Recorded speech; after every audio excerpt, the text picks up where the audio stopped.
Traditionally, there's been a bit of a rivalry between content people and advertising people when it comes to how to build audiences. With content people, they tend to believe that if you make creative, awesome content that's very valuable, then the market will come to you. And it'll spread either through people sharing it virally on social media or it gaining traction in organic search. And so you start seeing more and more people reaching your site from search engines like Google.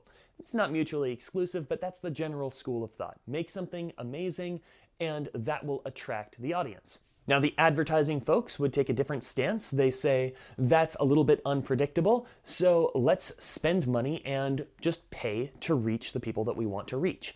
Create a system, put money in, get more money out. Pretty straightforward. Well, that rivalry is probably not going to exist on very smart marketing teams in the future. And here's why. Because the platforms on which content is distributed are changing.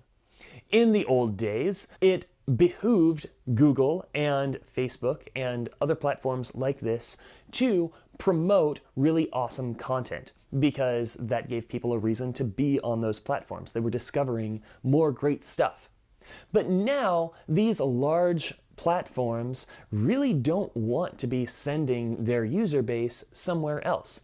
And that's why you see Facebook and LinkedIn and other social networks not giving the same sort of distribution to posts that have links to other sites in them. There's more of a preference for native content.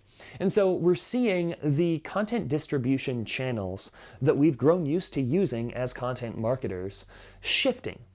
And because they're shifting, we need to shift the way we think about content and ads. Because I believe the future of content is ads, but the future of ads is content. And here's why I think that.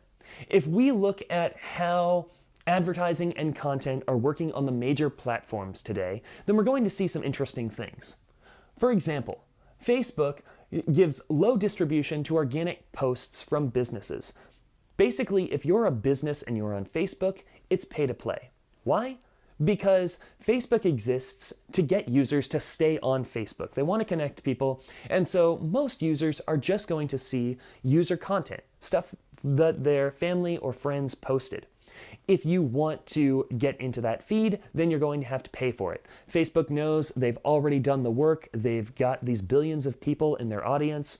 If you want to reach them, you have to go through them. And if you're going to go through them, you're going to have to pay. Now with Google, we see something somewhat similar. Whereas in the old days, you Googled something and then you would see a list of blue links. Those are organic search results. Now we see featured snippets and different Google features, which is essentially Google saying, we have the answer ourselves. You don't need to go to any other website to get the answer. We'll just give it to you right in the search results page. And then we have ads, and then we start getting into the organic content.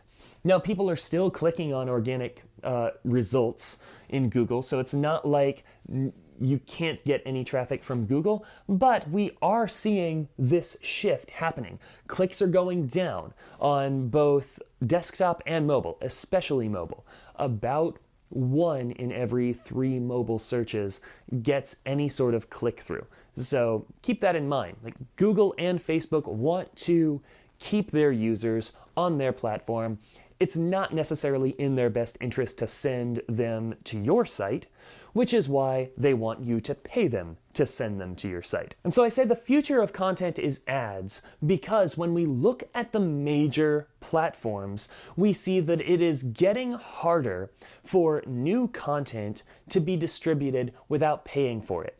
If you make a great piece of content, even if it's amazing and better than everything else out there, you're probably going to have a hard time getting eyeballs on it, at least at first, if you don't pay for it. So that's something that you should keep in mind as a content marketer. If you're going to be making content, you're probably going to need to advertise in order to get anyone to see it. But it doesn't stop there. Because while the future of content is ads, I believe that the future of ads is content. And here's what I mean. These major platforms aren't just saying, well, all ads are created equal. Because they're not. We've all seen great ads and we've all seen crappy ads. Well, because these platforms want to keep users engaged, then they reward ads that are higher engagement, that get more engagement. If Google users are more satisfied with certain Google ads, then those ads get better treatment. Those are ads that Google wants to serve up to more of their users. They get better cost per click rates. They get more distribution. And if you make a really engaging ad, you can also build your brand. Perhaps the best example of this right now is Purple, the online mattress company. They make highly entertaining ads that present their product in a way that is really engaging for people. Crappy ads, on the other hand, tend to get ignored. And because they're ignored, it costs more to get a click, and these platforms aren't as likely to distribute them. So, good thing for you to know. If you're going to be making content, be willing to spend money on ads. But when you're making ads, those ads need to be valuable. They need to be high engagement because you're competing against everyone else doing ads. So a takeaway that we can learn from this is we should be treating these major advertising channels as channels for valuable content. We can't just be treating ads as this one and done conversion tool. We should be using ads to promote our content. We should have ads that are content themselves, that are very valuable and engaging for people. Because if we treat ad platforms as channels for valuable content, then we're going to be getting those rewards of high engagement ads. We're going to get more eyeballs on our material, and we'll be able to build our own brand and our own audience, which is really key. You can see that these major platforms are able to make these calls because they built these enormous audiences, and we're paying to access them. So if we're paying to access them, then we should be crafting our content and our ads in such a way that we're creating demand for our brand. We want people to want to hear more from us. And we can do that by making very high value advertising content when we're promoting our stuff. So that's why the future of content is ads, and the future of ads is content. The rivalry doesn't need to exist, and probably shouldn't if you're going to be smart moving into the future of content marketing, because it's going to be pay to play. So pay to play, but play to win. So there you have it. The future of content is ads, but the future of ads is still great content. I'm Jeffrey with Overthink Group. If you want to get more content strategy tips like this, subscribe to the Overthink newsletter. It's free, it goes out every Monday, it's full of stuff like this, as well as news that every smart content strategist should know from the world of content marketing the week before. Thanks so much for watching. I hope you enjoyed it, and I hope it was helpful.